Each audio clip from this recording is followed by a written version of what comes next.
महाभारत में जब भी दुर्योधन का नाम लिया जाता है तो पांडवों पर ऊपर किए गए उसके अत्याचारों को याद किया जाता है। इसके अलावा दुर्योधन को ही द्रौपदी के चीरहरण में मुख्य खलनायक माना जाता है।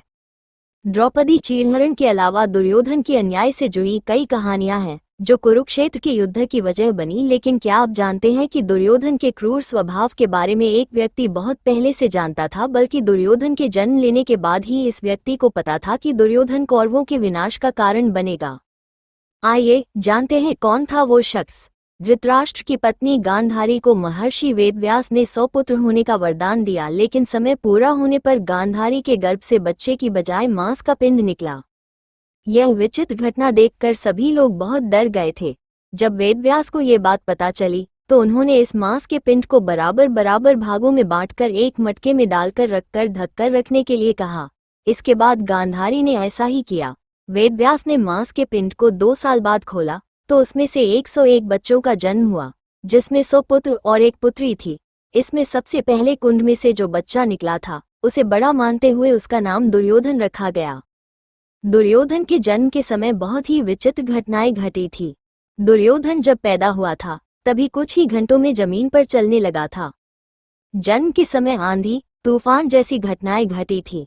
आसमान में चारों तरफ अंधकार छा गया था और बहुत तेज बारिश होने लगी थी। दुर्योधन के जन्म के बाद जब विदुर ने दुर्योधन को देखा तो उन्हें ये बात पता चल गई थी कि दुर्योधन आगे जाकर कौरवों के विनाश का कारण बनेगा। महाभारत में विदुर को ज्ञानी माना गया है। उनकी कही गई बातें विदुर नीति के नाम से आज भी प्रसिद्ध हैं। विदुर को दुर्योधन की क्रूरता के बारे में पता चल गया था, इसलिए उन्होंने धृतराष्ट्र और गांधारी को दुर्योधन को त्यागने के लिए भी कहा था। विदुर ने बच्चे को दूर भेजने के लिए कहा था। जब विदुर ने दुर्योधन को देखा तो उन्होंने गांधारी से कहा कि आगे जाकर दुर्योधन अपनी क्रूरता और अत्याचारों की वजह से दुनिया भर में कुख्यात होगा, इसलिए आपको समय रहते इस बच्चे को हस्तिनापुर से दूर कहीं भेज देना चाहिए।